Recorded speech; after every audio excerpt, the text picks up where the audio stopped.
Да нотираме и да признаеме дека направивме и грешки. Грешки имавме. Станува збор за неодговорна и тешка геостратешка грешка. 7 години брак СДСМ дуи, 4 премиери, прво Зоран Заев, па техничкиот Оливер Спасовски, па пак Заев, па Димитар Ковачевски, па уште еден технички Талат Джафери, но по се изгледа над нив еден реален шеф од Зајас со штаб во Мала Речица, Али Ахмети. Прво ќе ви кажам како ќе функционираме. Како до сега. Како до сега. Народот има потреба од Али Ахмети, а не Али Ахмети од народот. Како што самите неретко си нотираат, во текот на овие 7 години направени беа доста грешки во внатрешната, надворешната политика, економијата, образованието, здравството и многу други сегменти. Меѓу првите задачи кои ги завршија беше промената на името на државата, иако Заев пред да дојде на власт ветуваше сосем обратно. И цело време го донеле Заев да го продаде името.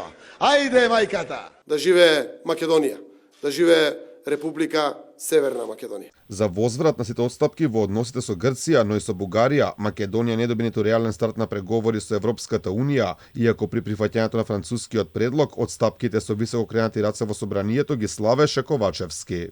Да живеат граѓаните, да живее Република Северна Македонија! Власта потврли во здравството, наместо сегашниот хаос ветувани беа брда и долини. Од првиот ден ветуван беше нов клинички центар, а го ветуваа 4 министри, 6 локации беа во игра, 6 фирми изведувачи, но на крајот 7 изгубени години. Иако, кога дојдоа на власт, веќе имаше почнат и подпишан проект за нов клинички од страна на ВМРО ДПМН со италијанска компанија на постојната локација за околу 80 милиони евра, но наместо тоа го добивме скандалот со онкологија и пожарот во модуларната болница во Тетово, каде животот го загубија 14 луѓе. Нашиот став, како влада, пак и како Министерство за здравство ќе зборам, повеќе би сакале да вложиме уште нешто, наши пари, еднаш за следните 40-50 години да направиме асолен клинички центар. Нов клинички центар на ново место како Гринфилд инвестиција е парцијално решение и дека само такво решение нуди нов тип на здравствена услуга. За и повеќе од катастрофалната состојба во економијата, најмногу знаат обичните граѓани, кои последниве години поради галопирачката инфлација едва и врзуваат крај со крај, а видовме и сцени од оние 90-ти години, каде на полиците во маркетите немаше ниту основни продукти. Она што во 2019-те изгледаше смешно, за жал стана вистинито и трагично, македонската економија, како што најави поранешниот премиер Заев, се закотви со сидро.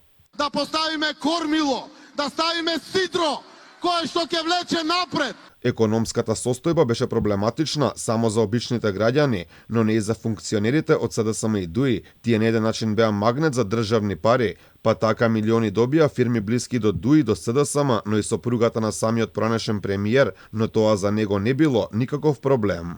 Дали тоа само неизен бизнес или може би ваш семеен бизнес? Тоа е нејзина инвестиција која што има направено со своји сопствени средства. Значи без ваша помош. Па без моја помош, зашто би имала помош од мене во таа работа да инвестирате средства?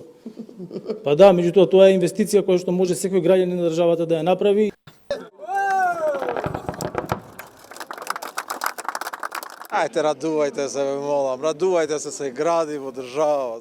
Македонија доживеа дебакал и во сегментот на образованието, па така на запад се граничи со Бугарија, а Монт Еверест порасна за 20 километри, ако се читаат македонските учебници. И ова се само дел од бројните примери кои одбележаа пропаста што ја доживеа долго нејавуваната реформа на образованието на СДСМ и ДУИ. Можеби најмладите не добиваат образование кое го заслужуваат, но државата си доби Ајнштајн на премиерската позиција. Имам право да се идентификувам со Ајнштајн.